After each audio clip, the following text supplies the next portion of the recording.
What's happening, people? We are back. The North London podcast is here.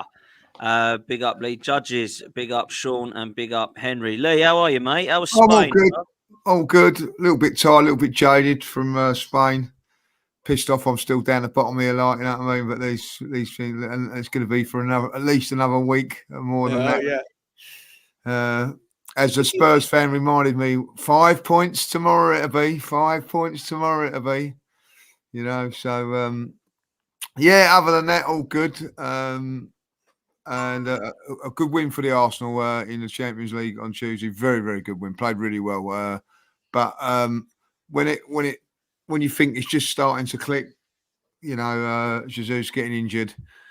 It just seems to be always our big players getting injured. I don't know, you know, what it is. Maybe too many games a week. I don't know.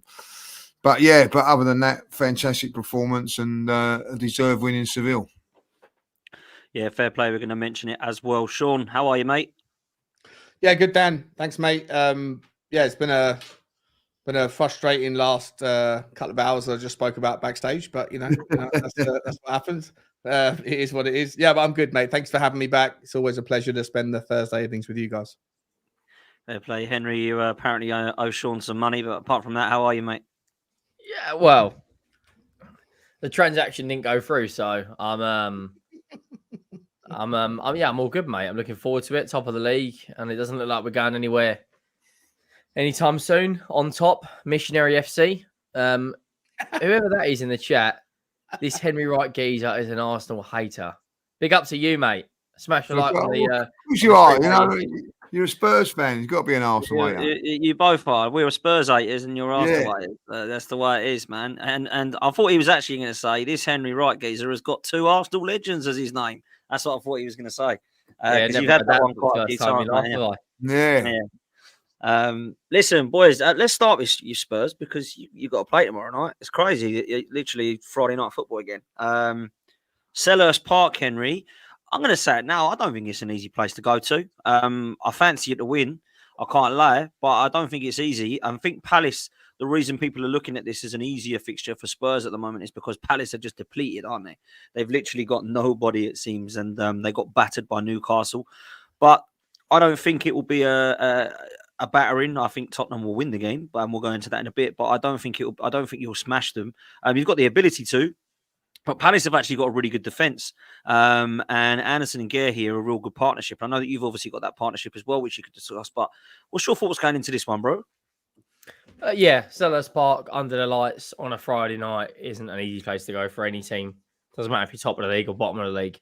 Obviously, they've got no Elise and Eze. That's big misses for them. That'd be like us turning up to the game without Son and Maddison. Defensively, they're sound. I think before the Newcastle game, I think they only conceded 7 goals. Like you said, the partnership at the back, you know, they know each other inside out, Gahey and Anderson. I just think we'll be too strong for them. I think Maddison, you know, we've like you boys, you're used to playing low blocks. Everyone sits back against you. We're kind of getting used to that now, as well as us. 9 games in, everyone seems to be playing this. Fulham played it. Sheffield United have played it. Bournemouth, Burnley. I just think we'll be too strong for now. I don't think we'll wipe the floor. I don't think it'll be 3-4-5-0. I think it'll be a 2-0, just a professional performance. Like you boys against Sevilla.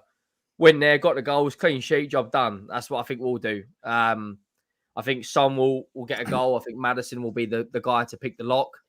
I think defensively we're pretty sound at the moment. Van der Ven and Romero, 4 clean sheets so far in 9 games. The goalkeeper's playing out of his skin at the moment, Vicario.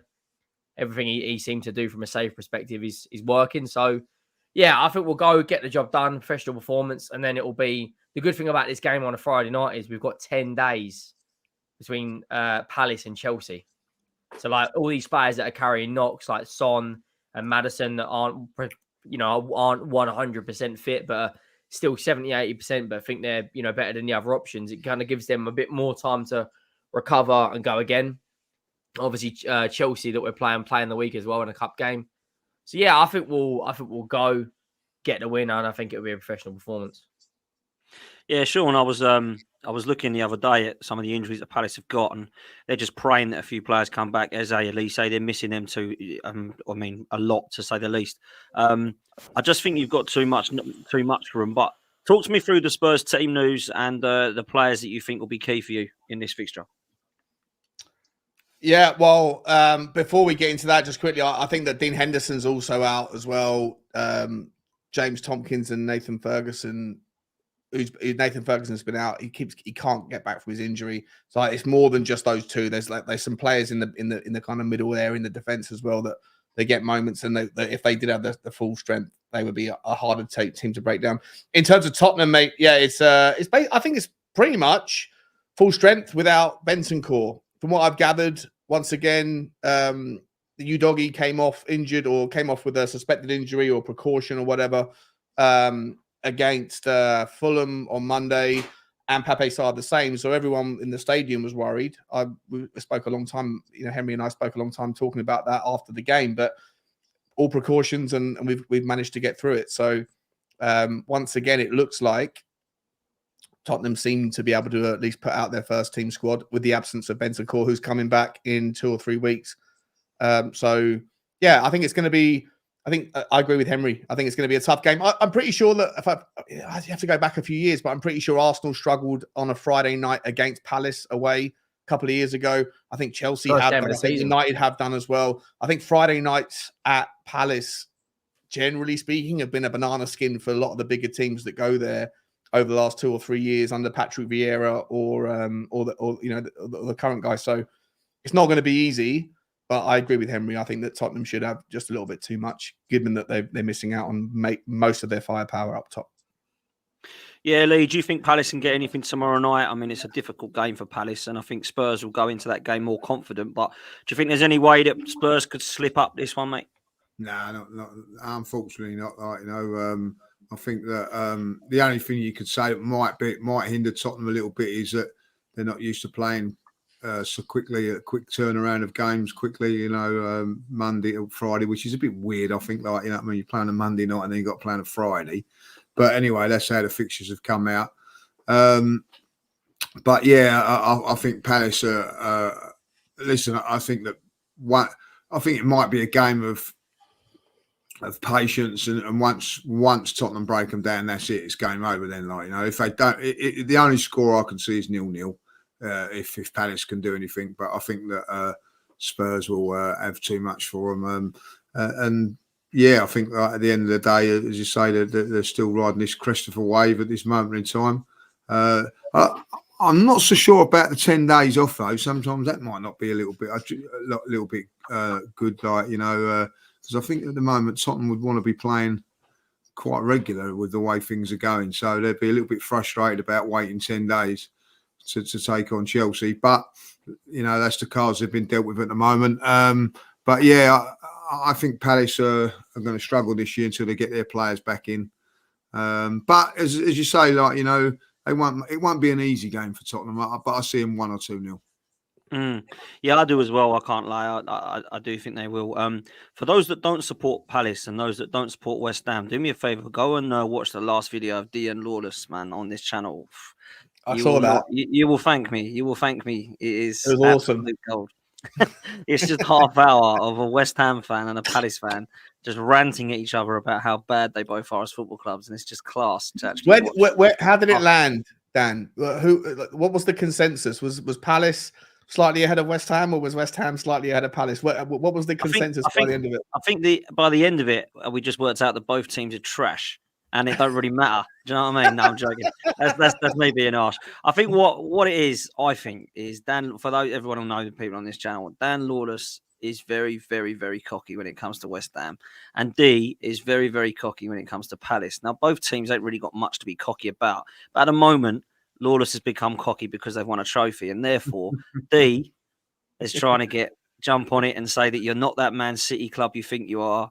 And he's saying you've won a trophy the first time in 43 years. And then Lawless will say, well, you haven't won a trophy for 100 years. You haven't won one in your history. And it just goes from there. So go over and watch it. It's half hour that you will honestly not want to miss. It is just absolute comedy gold. And you got me, a Gooner, Pete, a Newcastle fan, and Billy, a Villa fan, just sitting there, just silent with popcorn out, just listening to them both just absolutely just annihilate each other. It is so funny. Anyway, make sure you do that, people. Listen, Henry, Lee makes a good point there, mate, about Spurs. 10 days off. Now, I spoke to this last time, and I said that this might be good for you going one game a week, but at the same time, there's momentum problems. Now, you haven't had that yet because you've been top of the league and it's been flying. But what's it like for you? Because it has been a while without Tottenham in Europe. And obviously for you, when you were growing up, it was something that you'd kind of got used to without me bantering you too much. But now you've gone back into Europe. You're now out of it.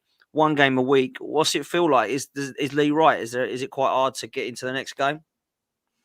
It takes there's good things and bad things about the playing one game a week. The good thing about it is, you know, that the 90% chance, unless you get injuries, most of your players are going to be fresh.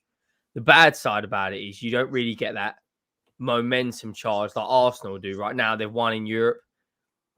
They'll go and probably batter Sheffield United. They'll then they'll go on a bit of a high going into West Ham if they beat West Ham. The momentum carries on and carries on and carries on. It's like a chain reaction with us. If we were to lose to Palace, you're then thinking 10 days until we play Chelsea. Like, don't get me wrong, if we win, shamelessly for 24 hours, we'll be 5 points clear. So I couldn't give a monkeys if I've got to wait 10 days. But it's been a bit of a strange season because it's the first time in about 14 years we're out of being finished out of a European place. And, you know, it's from not just that, from a content perspective, like this month, I think you lot have got 6 games.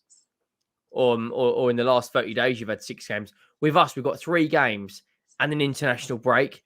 And the international breaks it's absolutely like, who cares? Who gets home, cracks open a beer, sits on the sofa and goes, do you know what? I want to watch England versus Italy, or I want to watch England versus Australia.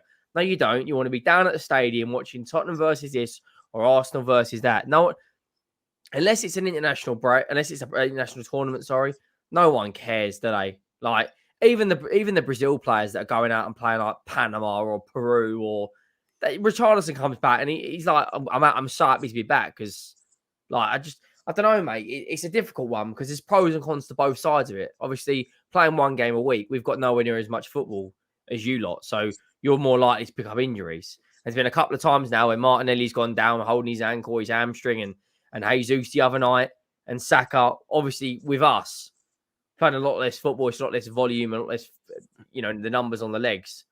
I guess we're fitter going into the Premier League games, but at the same time, you don't do get you think, that. though, Henry, like, momentum. on that point, would you rather have European football? That sounds stupid because, of course, you would. But what I'm getting at is, do you think that it could hamper you this season if you did have European football? If we had European football, we wouldn't be top of the league. I'll tell you that now. Okay.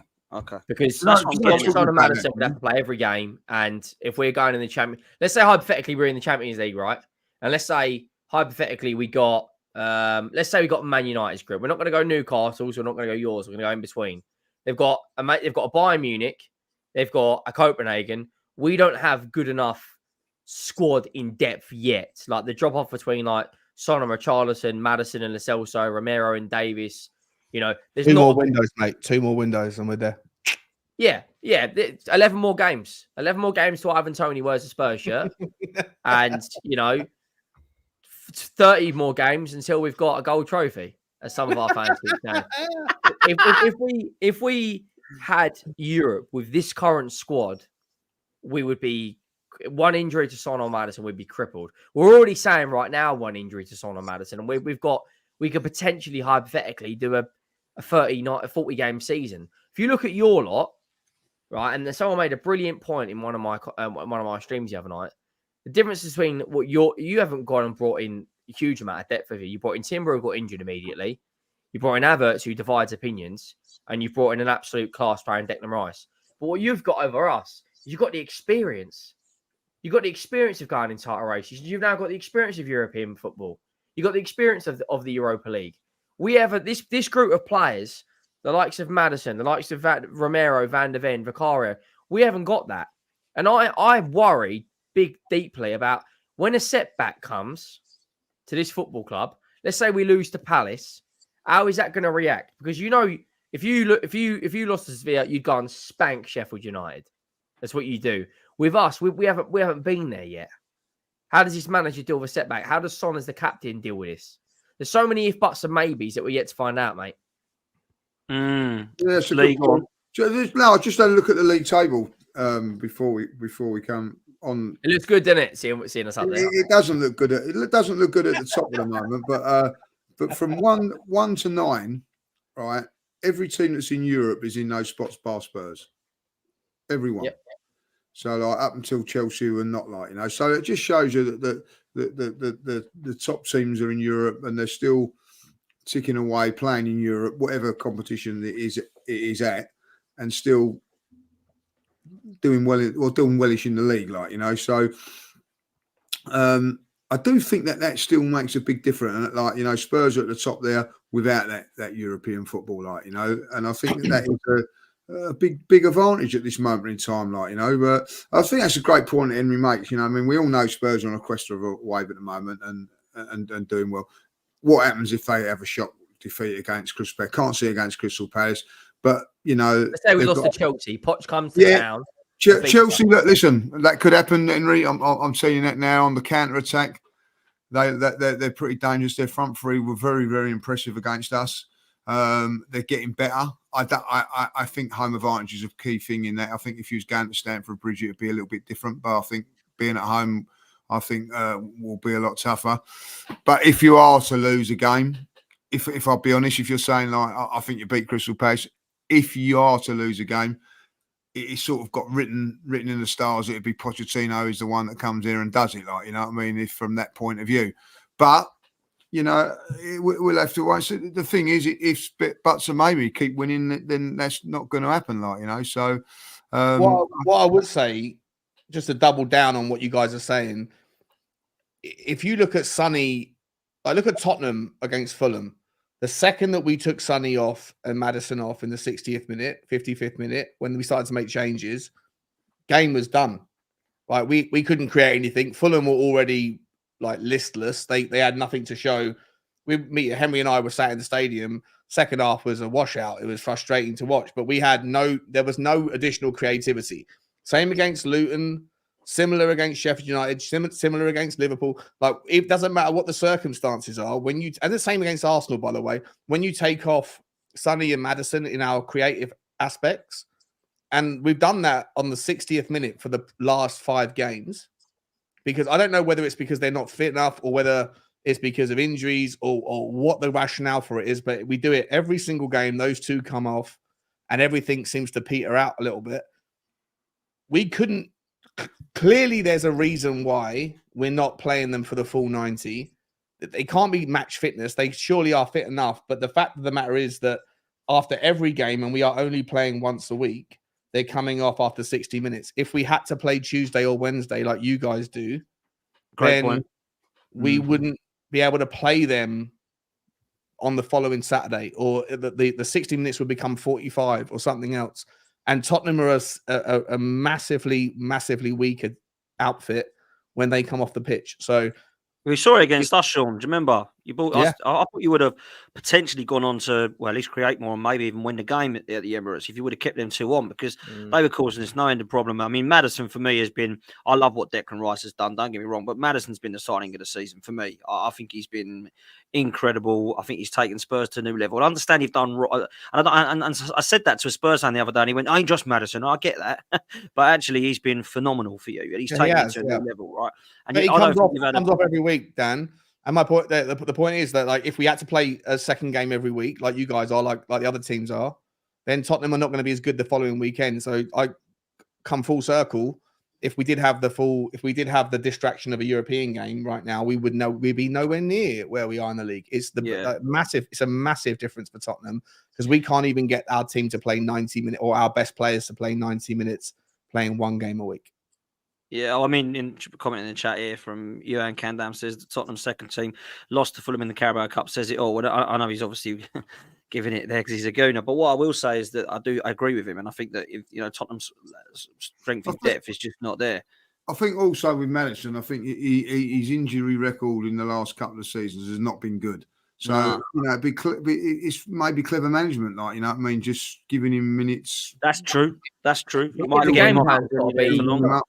Get a couple of goals and then put him in bubble Yeah, wrap. build him up, and you know And you that's don't fair want. enough. If you're 2-0 up and he's coming off, there's nothing wrong with that, really, is there? No, I think it's you know pretty good. I think you've got to wrap him in a cotton wool a little bit, like you know. And I say, like you know, like someone like Maddison would be perceptive to an injury playing like 2 or 3 days a week, like so. Like that is the only thing that I can see that maybe Palace have got a chance on Friday, that one or Yeah. either break down. But you know, maybe he's looked at it and thought, you know what, this game's done. I've got Friday to think of now. You know what I mean? So get them off and get them ready, rested to go again on Friday. So smart managing. Listen, I've got a couple of questions I want to throw at the Spurs lads, both of yourself, Sean and Henry. This one comes in from B. It says, serious question. With the African Cup of Nations and the Asian Cup coming up, are you worried? I can't wait for you lot to slip. Now, this is a serious question with this because around January, Arsenal are losing Partey and Tomiyasu, and I think Spurs are losing Son and Bissouma. Is that and Sarr? Is that right? And so, Yeah. That could be a problem, Henry. 100%, mate. I mean, when you look at the Asian teams, South Korea are probably one of the strongest ones. You know, they've got Kim Min-jae at Bayern Munich. They've got that player at Wolves. Is it Hwang, who scored Hwang, 5 goals this season? They've got a couple of good midfielders in Germany and Spain. Listen, losing Heung-min Son, that's why we've got to go out and bring that number 9 in. If we go out and bring a number 9 that can contribute goals, it won't be too much of a drop-off. If we don't replace the goals from Son, then it's curtains. Because I look at Richarlison and think, you're not going to score. This geezer can't even score in a brothel. Brennan Johnson, it's too early. It's way too early for him. You know, to then big signings come in, who's had a couple of injuries, to then go, all right, you're getting the goals now. It's a lot of pressure on a young lad. And, you know, you either adapt or you perish. You might take like a duck to water and bag the goals. You might completely fall over. Bissouma playing for Mali in the African Cup of Nations. I'll be honest, I hold my hands up. I don't really know too many other players. Sarr's at Senegal. Now, Senegal won the African Cup last time. Likes of Sadio Mane, Koulibaly, Mendy, Balde. They've got some good players. Senegal will probably go far in it. The likes of Egypt and you know, Morocco and Algeria will probably be up there as well. But the big, I think we can get by without Bissouma and Sarr because Bentancur will be back then, and I think you might see another midfielder come in if Højbjerg goes. But Son for me, that you know that I put a video about him. I've been really impressed with him. He's taken the armband. You know, he stepped up without Harry Kane. He scored against Arsenal. He scored against Liverpool. Scored a hat-trick against Burnley. Couple of goals here or there. He's delivered. 7. I think he's the second highest goal scorer in the league behind Haaland. In a team that are in transition, new manager, new tactics, new play style, and obviously playing 1 game a week as well. So yeah, losing him in January, mate, would be catastrophic if we don't bring in another forward. Just looking at it, though, like the Asian Cup starts on the 12th of January, finishes on the February the 10th. There's the international break in there as well. So I think How many games does he miss then? 3. Yeah, he the misses international break United. is over 2 weeks, isn't it? But 1 week everybody has a week off, or 2 weeks, or at least 10 days. It's a winter break, isn't there? So I think they're still going to miss. I think from what I've seen, the maximum that the African players can miss is if they go all the way to the final is 4 games. Now Mali aren't getting to the final, but Senegal could.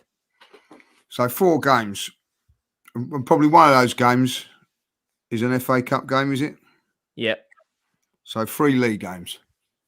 You can probably get away without playing all 3 of those in an FA Cup if we get a side Not at as bad home. though as it was a couple of years ago when there weren't no international break. A couple of years ago, you lost them for ages. I don't know what the impact. I haven't looked at the Asia Cup, but I think the African Cup, if they go from the start and make it through to the final, your maximum is 4 games missed for a Premier League team. I'm not sure about because the Asia Cup's a little bit later. I think it goes into February. There's not as many teams in it either, is there? When's it? So there's the Africans one as well, then, like Yeah. So what I was saying about how many games you're missing is the African Cup of Nations. I think the Asia Cup with Sonny and those players who play out that way. I think that goes into February a little bit later. I could be wrong, but I think it goes a little bit later into February. I Yeah, don't think that's the Asia Cup goes from the 12th to the 10th of February. Oh, there you go. Yeah. Okay. I mean, that could be a lot worse. Yeah, I mean, so we Tottenham could be without Sonny for longer than we are without Basuma and Sarr. Which We've of got- those we have is more- more important? Is Basuma more important than Son? No. No, because we got Bentancur hopefully back, depending on what version of him comes back. But Sonny, yeah, look, at the moment you're going to put Richarlison in, or you're going to put Veliz in, and as much Who as I love, scores the goals? Like, all jokes aside, who's going to score the goals? Yeah. no one knows. No, it's going to be randoms again. Yeah, it's a worry, massive worry. It will be. It will be. This one comes in from Loves Music. Says, smash the granny out of that like button. Please do, people. Be amazing. We've got almost 200 people in here, so make sure that you smash the like button. That'd be amazing. Thank you all so much. I'm going to ask you this one, Sean, if I can, and to both of you, really. This one comes in from Bradley, who's a regular listener. Big up, Brad. Thanks for being with us again, mate. He says, how many players do you need to sign before you feel you can challenge on all fronts? I'll put that one to both of you. I'll start with you, Sean. Yeah, look, I think that this season, it's all started well, but we've only got 2 tournaments we can compete on, and I don't think. I mean, who knows what happens in the FA Cup? But the Premier League, I just don't think it's going to happen. So for me, I think to answer the question, I think it's probably 5 or 6 players in total. But I think a lot of Tottenham fans want us to go and sign 3 in January. We definitely need at least 1 centre back, but over the course of the next 2 windows, probably 2 centre backs. And then we need, depending on what happens to Pierre and Højbjerg, I think he wants to move to Juventus. And I think we need to get someone who's more of a disciplined number 6 in to compete with Basuma. And then we need a couple of forwards, an out-and-out striker, and then maybe someone else who can do a little bit more of the kind of direct work on the wing.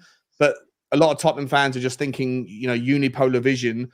We're in an opportunity right now. This season, at least in the league, Man City aren't as good, or at least aren't looking as good currently. Arsenal aren't looking as good currently, although their performance against Seville was the best performance of their season. So, I think a lot of Tottenham fans are all of a sudden resetting expectations and going, it has to happen all in one window in January. And I just think that's unrealistic. For me personally, I think in January, Tottenham need minimum 2, a centre-back, and a forward, a striker or something, or someone like that. And then over the next 2 windows, 4 or 5 players. And then I think that the drop off, if we can do that to a decent level, then next season could be the season that we ramp up.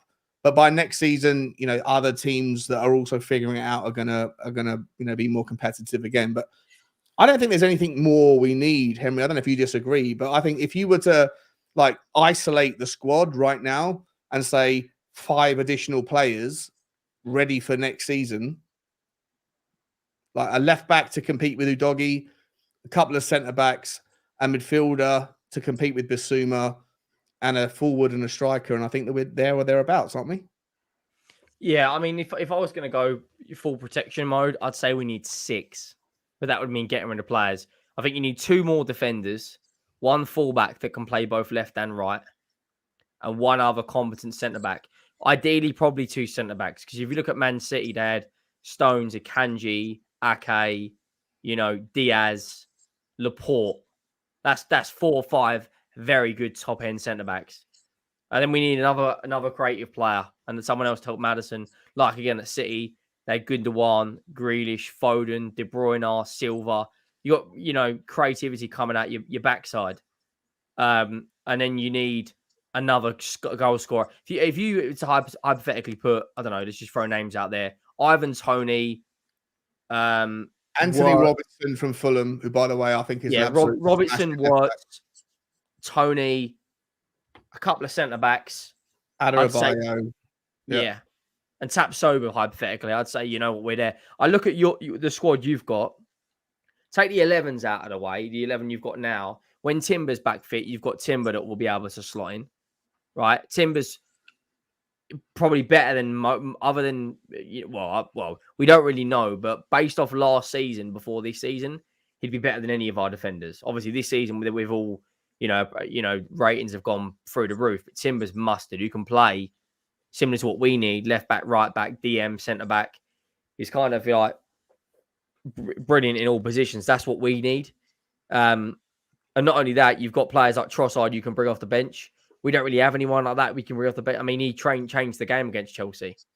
I mean, we're bringing on Yeah, but Richarlison. we've got a lot of like. Just sorry, Henry. Just like when you think about what's going to be happening in 7 months' time, like, are you getting ready for next season? I think that our youth team are going to have a couple of people that are going to be there or thereabouts that are going to bring in. Like, you can always find 6 or 7. I'm sure even if you guys, if I asked you the same question, you could find 6 or 7 players that you could improve on to make your team, compete at a higher level. There's always going to be 6 or 7 improvements, but realistically, you still want to leave you don't want that bottleneck to happen on your youth team. You still want to have access for your youth team to come in at some point and get some minutes here or there. I just think that Tottenham fans will reset their expectations because of where we've started and start to look at January. I've even seen it on Twitter. I've been sent the tweets and things, and people that are Levy out saying it's time to back Ange now. Like, we've been quiet. The Levy out crew have been quiet. And if you don't do it in January, then we're going to come back and protest and all that nonsense and waffle. And I just think that you can't do it all in one window, especially not January. If you do go and do it all in January and bring in 4 or 5, it's going to disrupt and upset the apple cart a little bit. So I think that there has to be that process. I think we're 5 or 6 players away from being able to compete. But for January, I don't want any more than 2 or 3. I want it to be 2, 3 good signings that make the 11 better. Yeah, 2 or 3 players that can protect the drop off. A centre back is necessary if Højbjerg leaves, a midfielder, and then ideally a striker or forward of some regard. Pedro Neto would be. I don't want 5 or 6 players coming in January because I just think it's going to create more trouble than it's worth in the short term. And you have to keep one eye on the kind of vision, which I don't think all can be solved in one January window. I think personally, you need more than 5, and I'll tell you why I think that. Because we're talking about competing with Man City. If we take Man City out of this league, I think you've got a good point. I think with 5 or 6 more players at Spurs, I think they can compete, to be fair. Because they've proven their 11 or 12 is okay. It's just they need a squad now. So I think you need more. I think if Vicario goes out, you've got a wardrobe in goal. So you need a backup goalkeeper because he's hopeless at Frost degrees. That's a good point, actually. That's a good point. So he needs to come in. Someone needs to come in. He is dreadful, isn't he? Jesus Christ. He is awful. I mean, he was good when he was 25 or whatever, but he is awful, mate. So no one in the Tottenham community is even talking about a backup goalkeeper. It's a really good point, mate. It is a really good point. No one's even talking about what happens if Vicario gets done. Yeah, because for me, I mean, Forster's been a good goalkeeper in the past, but, Southampton dumped him off and he's playing for Tottenham somehow. You can't believe his luck, So for me, I think that is definitely a position. I'm not too sure. I mean, you might disagree, but I don't really get the Emerson Royale Porro thing. I think that they can both be upgraded personally. I think Porro's okay going forward. Royale, yeah, I get your point. I mean, to be fair to Royale, I think he's actually a better defender than Porro, but Porro is good going forward. I question how much he'll get caught out, but maybe you can prove me wrong. You watch Tottenham more than me. I think the doggy's got no cover whatsoever. I think Sessegnon is the cover for him. So you definitely need a cut of fullbacks there. I think centre-backs, obviously, I agree with. I think you might need another creative midfielder because I'm not too sure about Lo Celso. I've never really got it, if I'm honest. And I think wide, you've got some good cover, but Mana Solomon's had 4 injuries in the last 4 years. And Perisic is 36, is he, or whatever he is? I don't know, 34, 35. So I think there could be another option there, and obviously a striker. So I do think we're going towards 7 and 8. And we're talking about top level here. You know what I mean? This is Man City. It's not. We're talking about getting Tottenham to a title, and I think that's what you're gonna kind of need. I think Ivan Toney and Neto. I mean, they're the 2 that I want, Henry. So I can see why you want them, 100%. I'd like to think that they choose Arsenal over Spurs if we were interested in them. But I said that about Maddison, and it looked like we didn't care about him. So I'm not saying they won't go to Tottenham over Wolves and Brentford. I'm sure they would, but I think it depends who else is in for them. It's my kind of point. But I think the right sort of players to take Tottenham to that next level, in my brutal honest opinion. But lastly on Spurs, before I come to Arsenal, I wanted to ask this question because there's a lot of people that keep talking about this. Here we go. Bellus Romero clear of Saliba. I keep hearing this, Romero and Van der Ven, and I think they've both been superb. I really do. I think Van der Ven's been. I mean, Maddison's been your best signing, but he's quite close, to be fair. I think he's been right. I think he's been really, really impressive, to be fair. But no one talks about him. It's all about this guy. they're all obsessed, aren't they, Spurs, with Romero? I don't quite get it. I don't look at him and go, wow, I mean, there's nobody getting past this lad. He looks outstanding. I've still seen some kind of rash stuff from him. So I wanted to kind of get your opinion, not just on who's better, because I personally think Saliba leaves him dead in the water. However, I do think that as a partnership, Gabriel and Saliba are right up there, but I actually think these two as a pair, and I said this to you, Henry, I think I said it to Tobes as well, that I don't actually mind Romero. A lot of Tottenham fans were going mental. I think I was on Sav's channel a few times, people were going mental about it, saying, oh, Romero's trash. And I said, I'm not so sure he's trash. I think he needs a calming presence alongside him, and you might see an half-decent centre-half, and look what happens. I think they're quite a good partnership. I'm not so sure if I put them in Saliba's category, Henry. Look, if you're going off last season, then it's Saliba's been a Rolls Royce. Let's call it as it is. Romero last year was running 20, 30 yards out of his defensive line and snapping players in half, and he has got a lot better now. He's got a calm and composed head. Saliba, for me, give it 2 or 3 years, him, Vardial will be the best 2 centre backs in world football. He has got all the ability to be one of your best centre halves in your club's history. The way he, can give a player 5 or 6 yards and then blitz them for pace and then do a turn out of it, play the ball 20, 30 yards out wide. That is a proper centre half. I will say one thing. A lot of your fans on Twitter will get a little highlight reel of something basic he does and then go, can't name another centre back in world football that can do this. Oh, that's gone viral. Does that every week. Like, Saliba for me is better than Romero, and then there shouldn't be a debate there. Doesn't it all depend on? He's a better defender. He's better. I don't think Romero is better. Well, statistically, at anything other than slide tackling. If you're into statistics, if you're into that side of the game, then this season in the last 9 games, Romero is clear on all the meaningful stuff. He is. But at the same time, I'm not making the case that one is better than the other on statistics, because I'm not a statistics guy. I'm just saying that if you're looking for the facts of clearances, interceptions, tackles, all that nonsense, without context, then Romero has done better than Saliba.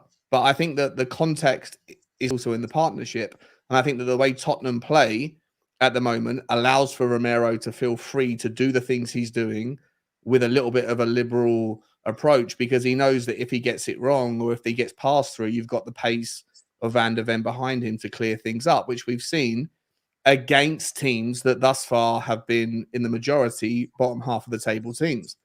And I don't know, I can't speak to the same level of authority on this with Saliba and Gabriel, but I don't think this is the right argument, though. I think people should compare Romero to Gabriel. 100%. Exactly what I was going to say. Van de Ven is a lot more like Saliba. One ball over the top, and they are there instantly. Yeah, completely different. Saliba's a ball-playing defender. Romero's a monster. Exactly like Gabriel. Gabriel's a monster. He goes into those stats. Van de Ven's a ball-playing Henry, you're spot on. I'm going to go with my boy, because I think Gabriel's been immense for the last couple of years, and I think he gets overlooked by it because Saliba's been so good. But they're the two you want to compare for me. So anyway, we'll move from that. But they're the two that I compare. I think Romero's better than Gabriel. I think all 4 of them have been class, to be fair. I've got to say that. What was I missed that, wasn't it? I was going to say, if we're comparing Romero to Saliba, Saliba's the better defender. But I personally, not taking my Tottenham hat off, obviously Romero and Gabriel are both quite rash at times. And I can see why Arsenal fans would take Gabriel over Romero. But I personally, just because he's got that animal in him, I'm taking Romero. But that animal can get you sent off. That's more of a fair debate, because we're both going to back our boys. But I can see both arguments there. I can't see an argument there between Saliba and Romero. I just think that's level. What about Saliba versus Van de Ven on this season's performances? Well, in 9 games, I think that it's been very, very close. But I think Van de Ven has been superb for Tottenham. Saliba, I think for the last 2 years, you're looking at a different debate. But Tottenham, to be fair to them, they're sitting top of the league, and there's a reason, because their players have been quality. So you can't deny that, But that's only 9 games for me. Then it's context as well. Your centre backs are playing in Europe as well. How exactly get on playing the extra 4 or 5 games in a month or whatever it is? I mean, to be fair, Gabriel, Saliba, and Rice have been our 3 best players this year. And there's no, we all know why that is because of the way we're playing. We ain't. Last year it was Saka, Rudiger, Martinelli, and Jesus that were our best players. This season it ain't that because we're playing a completely different style of football, which is what we're going to move on to now. Judges, Chelsea and Sevilla at both games. Talk to me about how you are feeling after those two performances, and in particular some of the individual performances as well. Well, for 70 minutes, worried. I thought we were shocking against Chelsea. Really, really bad. I didn't see that coming as being as poor as that. Chelsea, give them the credit. I watched the game back. Yeah, done well, played well, but we wasn't at the races. I don't know whether it was because of the international break. I don't know. Got away with it. Good teams, sometimes they say that, get away with it. But, you know, I just don't know what was wrong on that day there. Like, a couple of players played well.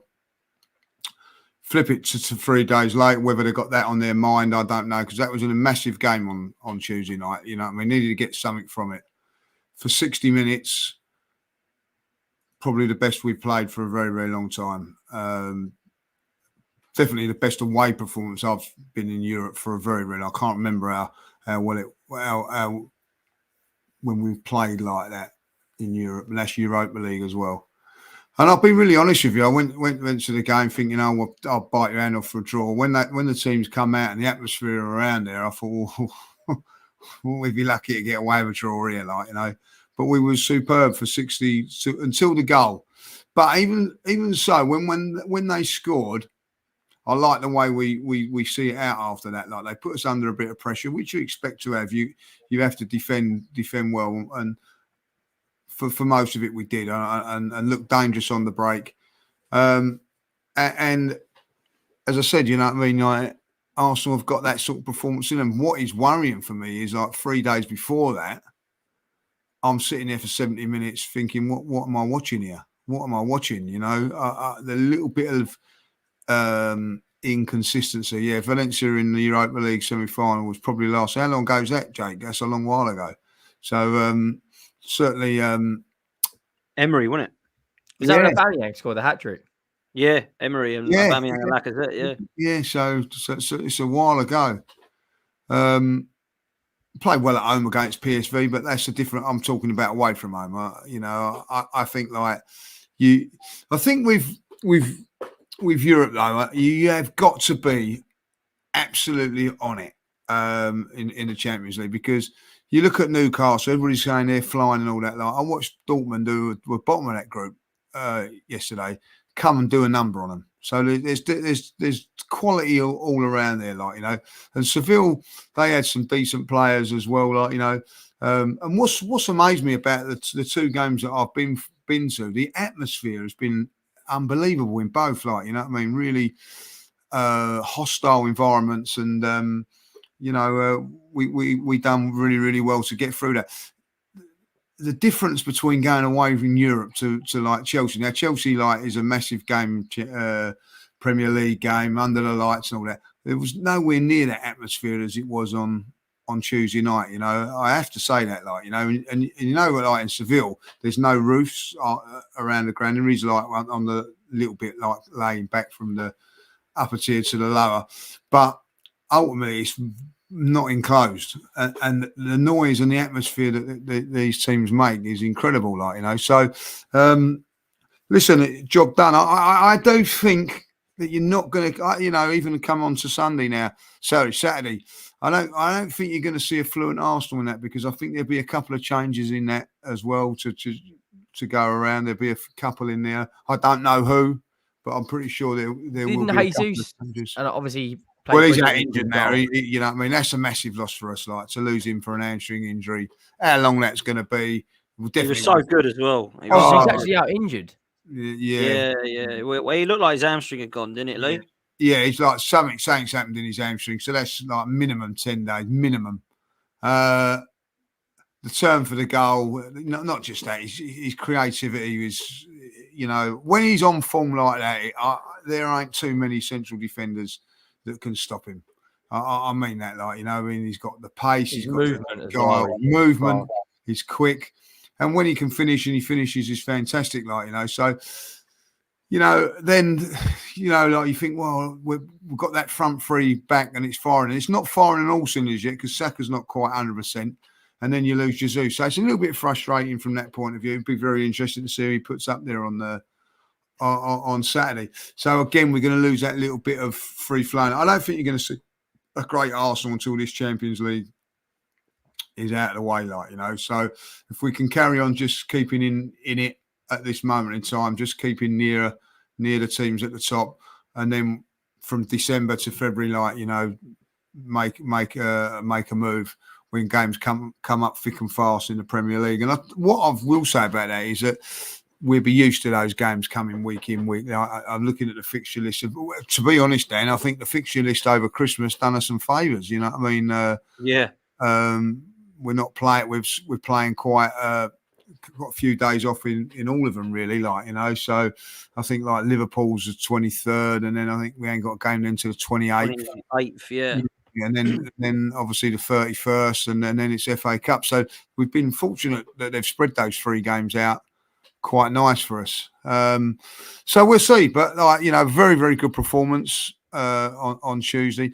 What I liked about you, it is unbelievable. I don't know if we got one eye on it. I don't really know. But I think that Chelsea, 9 players didn't play up to their standard. Now, to beat Chelsea and to go to Stamford Bridge, you've got to have it the other way around. But come Seville 3 days later, it was 9, 10 players playing really, really to the top of their game.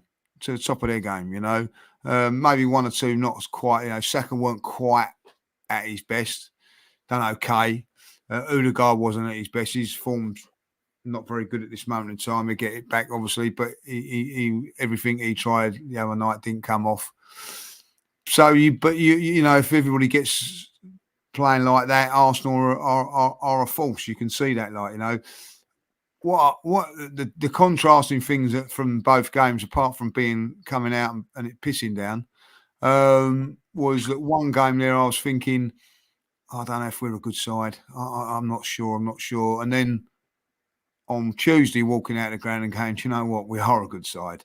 But then that's the worry with it, Arsenal. Swings and roundabouts, isn't it? Yeah, I'm not too sure what you're going to get with Arsenal at this moment in time, Can I ask Lee? I know I'll come to Sean Henry about Arsenal quickly as well, but I think for me, what I've seen in the last couple of games, and people will think I'm being negative here, but I'm just saying how I see it. I've seen a positive in a player and I've seen a negative in a player. And it's not just their quality on the pitch, it's what they've got up here and it's their leadership qualities. And for me, Declan Rice has shown Ødegaard what a captain really is. Because for me, he's been our captain this year.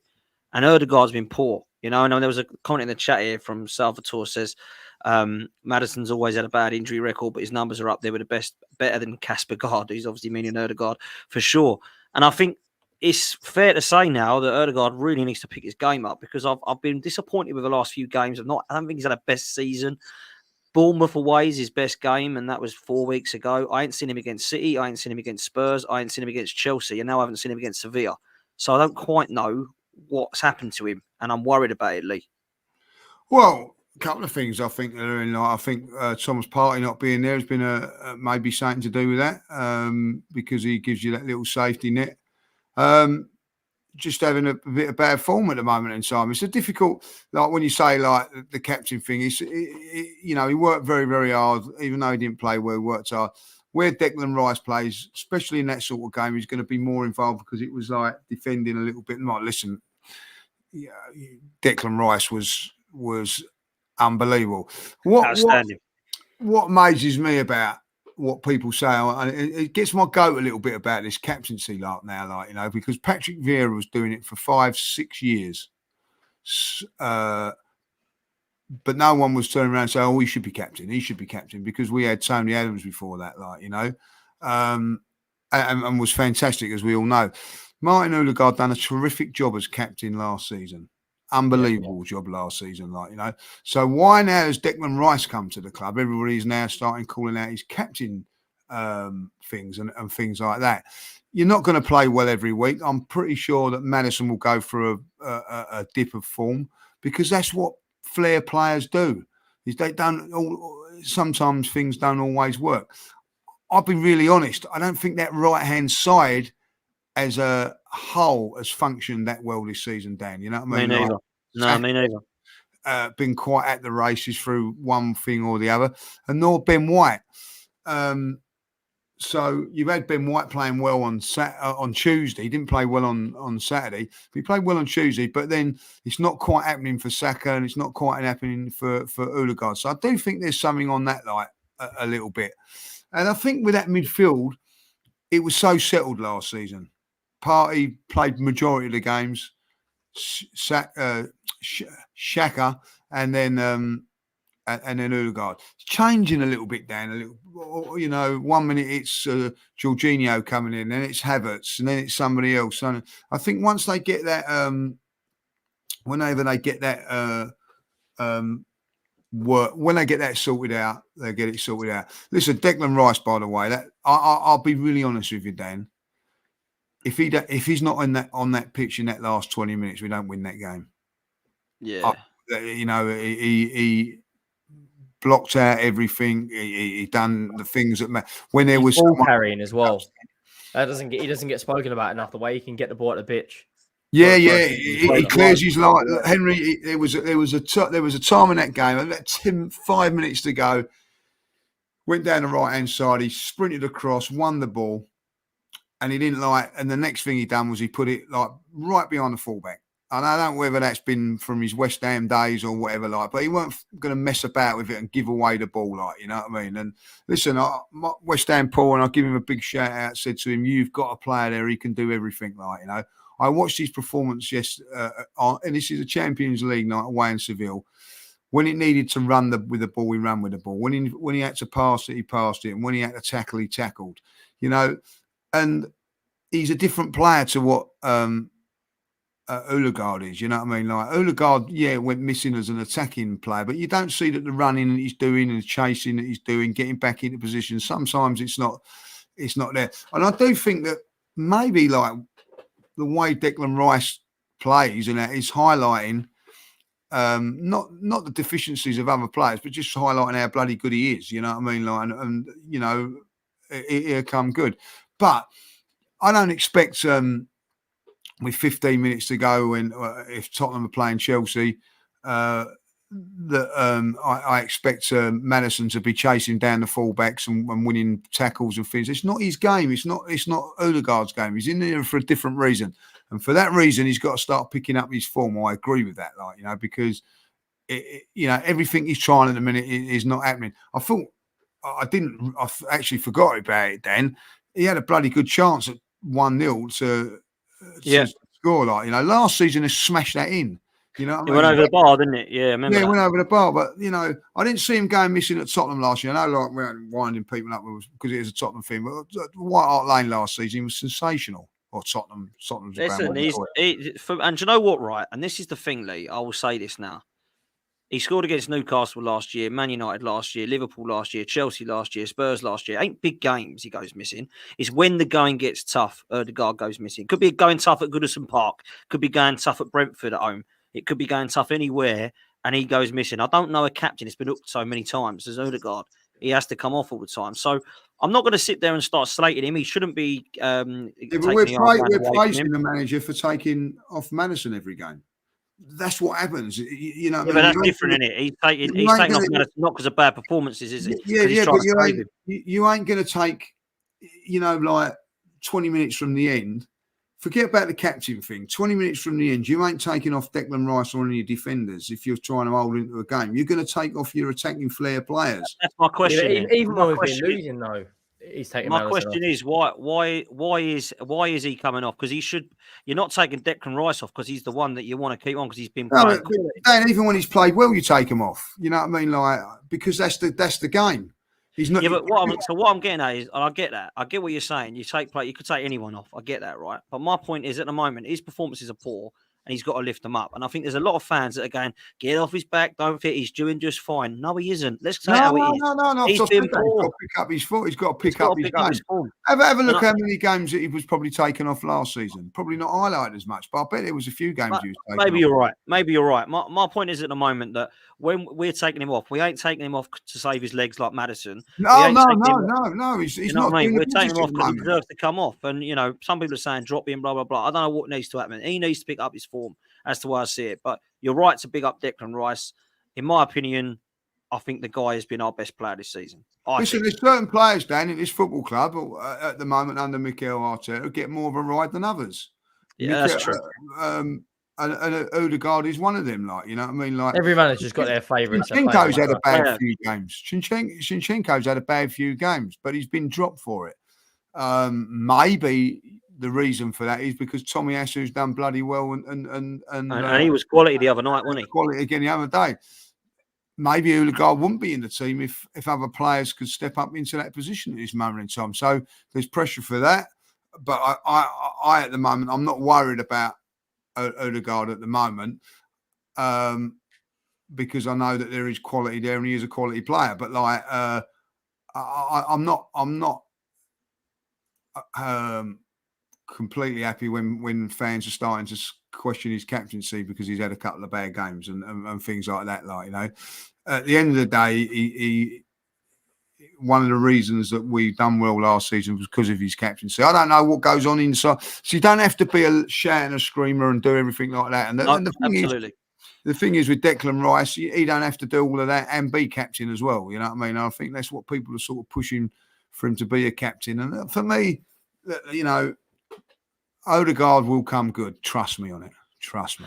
I've got no doubts that he will come good, and I'm not telling him to be giving the armband over to Rice. I just think the reason people are doing that is because Rice is showing us at the moment that he is more of a captain in the last few games, only in the last few games, than Martin Odegaard has been, and he's the one been missing and getting hooked, and that's why it's come up. And I think that was why I raised it really. But the last one I want to talk about, so you should be hooked. Because you're captain doesn't mean to say you shouldn't be hooked. Neither. You know what I mean? Absolutely. And I'm not saying he shouldn't get hooked either. I think he should get hooked, and I think it's good that Arteta is taking him off. Yeah, but I need to see it. I need to see better from Martin Odegaard. Last one I want to talk about. I know Lee's got a definite opinion on this. So I'll come to the lads first. Henry, I'll come to you. This goalkeeper situation is a very strange one, mate, because Aaron Ramsdale that can't get a look in, and he's responsible for where we are in the last 2 years anyway of Arsenal. I think David Raya has had a very shaky start. And it might be that David Raya is a better goalkeeper than Ramsdale. Now, I was kind of putting this debate to bed when I saw Raya starting. So the debate of who's our number one is clear now. But is this the right thing? Because I'm not seeing much of an upgrade from David Raya on Aaron Ramsdale. They're very, very similar in my opinion. Not only that as well, when Raya started getting the starts, there's a lot of linking Ramsdale to Chelsea.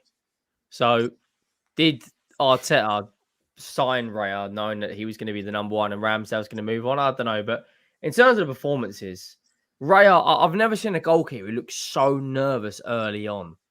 Like, this is a goalkeeper last year. His distribution was up there with the best in the league.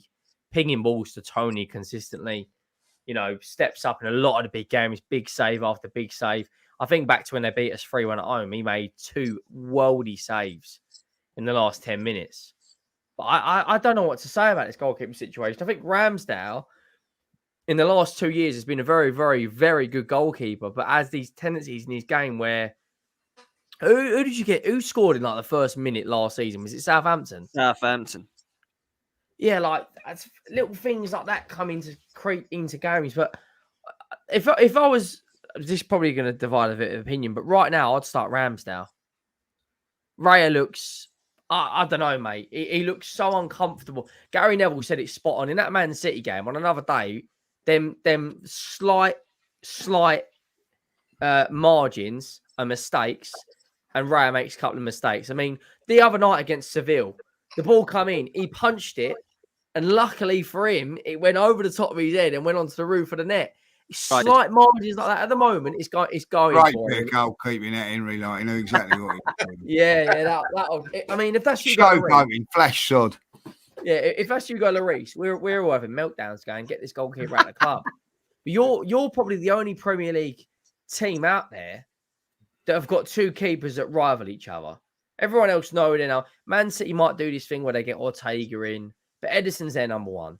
No one knows at the moment. Who's your number one? Tell me. Raya. Well, it is Raya now, isn't it? I don't think he should be, though. No, well, that's another debate. I don't think he's a better goalkeeper all round than Ramsdale. I'll say it right now. I think distribution, right? I think Raya beats him. One-on-one saves, I personally would take. I mean, there was a time last year where Ramsdale was smiling when he was in goal. He was lovely that much. I remember at Anfield, you might have lost 3 or 4-0, but he was pulling out save after save after save. It was only the defence that let you down. I think shot stopper, I personally would take Ramsdale. From crosses, you could probably say I don't know. Raya's been impressive at crosses. I'll give him that. Yeah, I was going to say you probably would give it to Raya, but I think commanding their box from corners and set pieces. I don't know. Like for me, I just think Ramsdale has got to go back in that net. Raya looks so uncomfortable and so shaky and so nervous. And at the moment, I don't want to say you're riding your luck because you've won a lot of the games and you deserve to win. But it's such fine margins where I agree. If mistakes creep into his game, he's been very, very fortunate. It could have gone the other way. People go, but Ramsdale's made mistakes. Yeah, he has. Everybody makes mistakes. Every keeper, yeah. But Ramsdale's mistakes have been punished. You know what I mean? We should have been 3-0 down against Chelsea. You know what I mean? Like, that's the facts. How he gets beaten by that Mudryk cross and all. I'm like, beaten by that. You know what I mean? Like, can I just interrupt quickly? Because my mates I don't know if this is true, but the Sun Sport are reporting that Manchester United are set to re-sign David De Gea on a short-term contract. Yeah, I'll see that. As they're worried that Onana goes to the African Cup of Nations. Wow. Go and get Hugo Lloris is available. He's looking for something to do. Wow. I'd rather De Gea over Lloris, I'll be honest. I don't know. Wow. I don't know. That's unbelievable, mate. That's like picking between having hot pokers put through your eyes or something else put up somewhere else. You know what I mean? It's I look at that, right? I look at Onana. Like, he has got so much. The two players that saved them the other night, the goal scorer and the penalty saver, are two of the players that have been under the microscope getting crucified. Oh, mate, you know what annoyed me, Henry, about that? Right? Yeah, Harry Maguire steps up, he gets the winner, and then Onana keeps it out. These two players that have been absolutely crucified for however long. They had to win that game. No, I get it. But all of a sudden, the pivot, the flip-flop narrative, all these people, these Man United... You can't see what Ten Hag's doing, mate. You left off down the Etihad. I will. I left off anywhere else other than that cesspit of flip-floppery. It's embarrassing how people that are part of that ecosystem on the fan base and on Twitter, everything's forgotten. You're all good. People don't want to be remembered for what they said last week. Now they're all about how great these people are. Like, it's embarrassing. One result, one game, and suddenly Onana's back to being the superstar that he was at Inter Milan, and Harry Maguire ain't that bad. You know what, though, guys? This could be a problem for me. It's secondhand embarrassment for me. Sorry, Lee. It's secondhand embarrassment watching the reaction to that result and seeing some people pivot to now going like, oh, I remember the people who were saying, what were we doing buying Onana? What were we doing?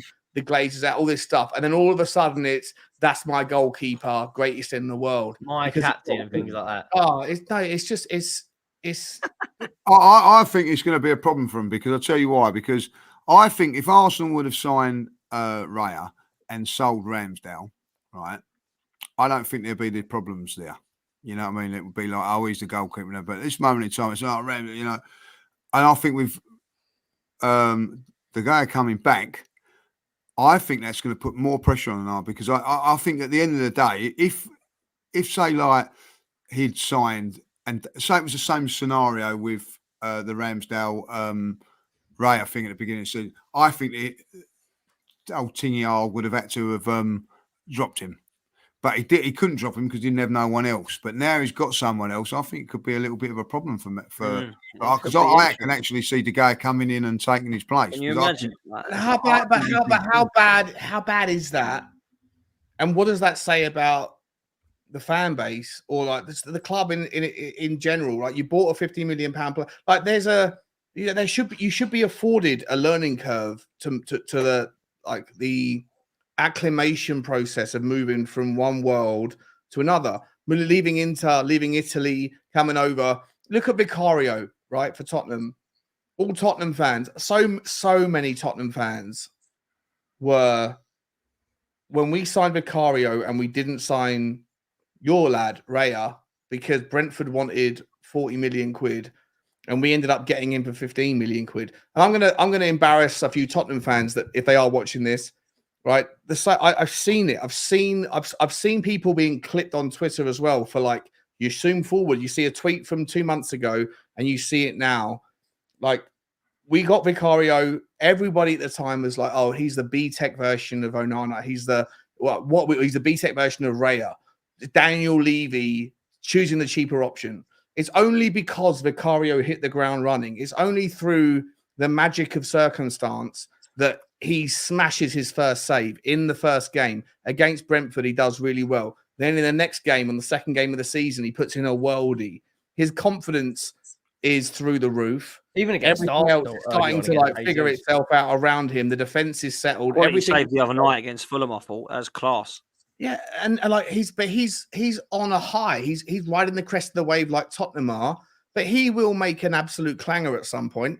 And I guarantee you, the same people that are now saying that have conveniently forgotten that they were the people that were saying Daniel Levy's a shameful chairman for choosing the B-Tech version of Raya, that are now that are trying to humiliate Arsenal fans for having Raya and saying, I can't believe like we've got the best Italian goalkeeper. You know, you guys spent all this money, blah blah, all that nonsense. They flip flopped. The second that Vicario makes a mistake, those same people will flip flop back.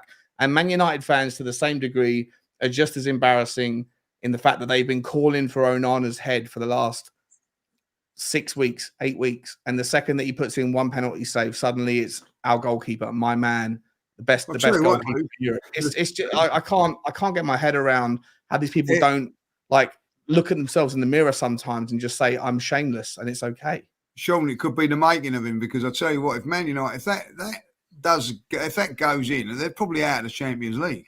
Correct. It's you know, and it was a good penalty. It's moments like that turn around. Who could turn it around for him? Yeah, 100%. You know, like he could go from there and now become whatever it is that they thought he was going to be before they joined.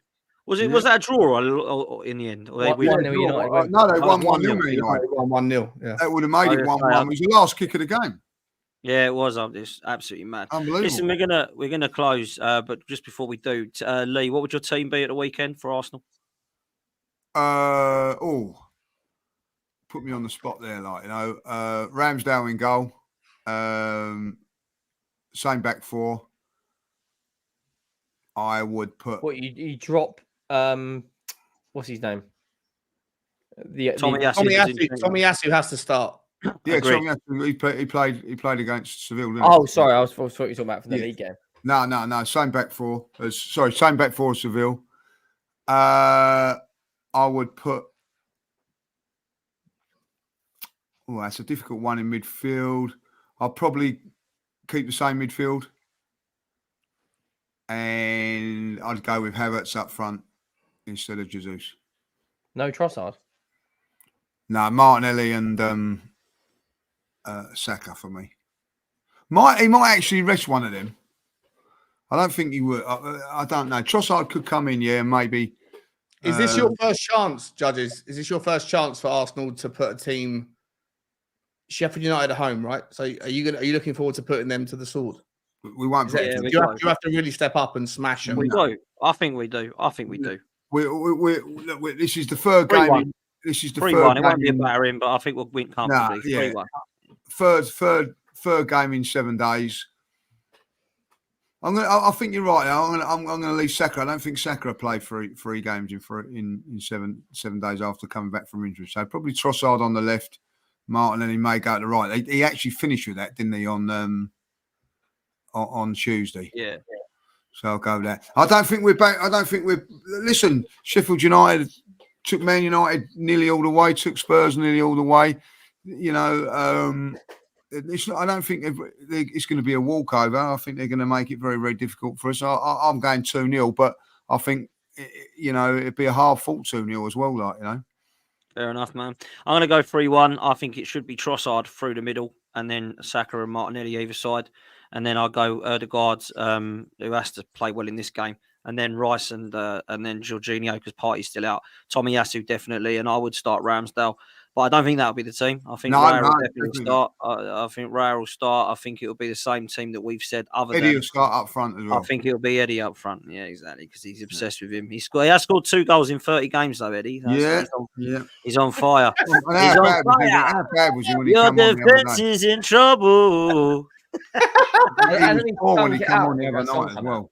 He was terrible. Absolutely awful the other night. He was terrible. Really poor. Anyway, right, that's us. Henry, how can people follow you, mate? Hold on. What's the predictions for them up there?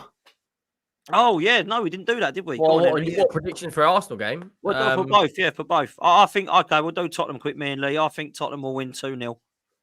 Yeah, I've gone 2-0 as well. Both teams going to get 2-0 wins over the weekend.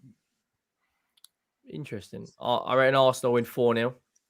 All right, you're back. They are terrible, mate. Like, I know we made our work of them, and so did United, but they've got nothing up top. It's just 3-4-0. I think you'll win, and I think you'll win even with Saka or Martinelli out. I think you've got to play Trossard for that game. He come on against Chelsea was very, very good, and Kai Havertz. If he can't score against Sheffield United, then wow. Our game, it's going to be tough. I think we'll get another clean sheet. Shamelessly, though, I am going Palace 0, Tottenham 3. I think Son will get 2 and Maddison will get 1. Sean? Yeah, I'll go with you guys 2-0 Arsenal. But I do think there's an opportunity there to take your stall out and let everybody know around you that you're capable of smashing a team, because I haven't seen too many of the top lads absolutely put a team to the sword yet, and I think that someone needs to do it, and I think you've got a chance this weekend. Tottenham, I think Tottenham 2-0. I just think that Tottenham have got a little bit too much. I think Palace's defense is solid, but I think without the players that they're missing up top, I just feel like Romero and Van der Ven will have whatever comes our way, we'll just gobble it up. So yeah, 2-0 all around for me. They're playing, man. Let's see what happens. Make sure that you like the video. Make sure you subscribe to the channel. Make sure you head over to Henry Wright TV and do exactly the same thing. And of course, go and follow Sean on the Spurs Talk Show as well. You can follow Lee Judges on Lee Judges TV and all of Lee Judges on socials. Make sure you do that, please, people. Smash a like on the way out. Subscribe to the channel. Get us to the next target of 13K. We'll see you next time. Up the Arsenal. Come on, you Gunners. Layers.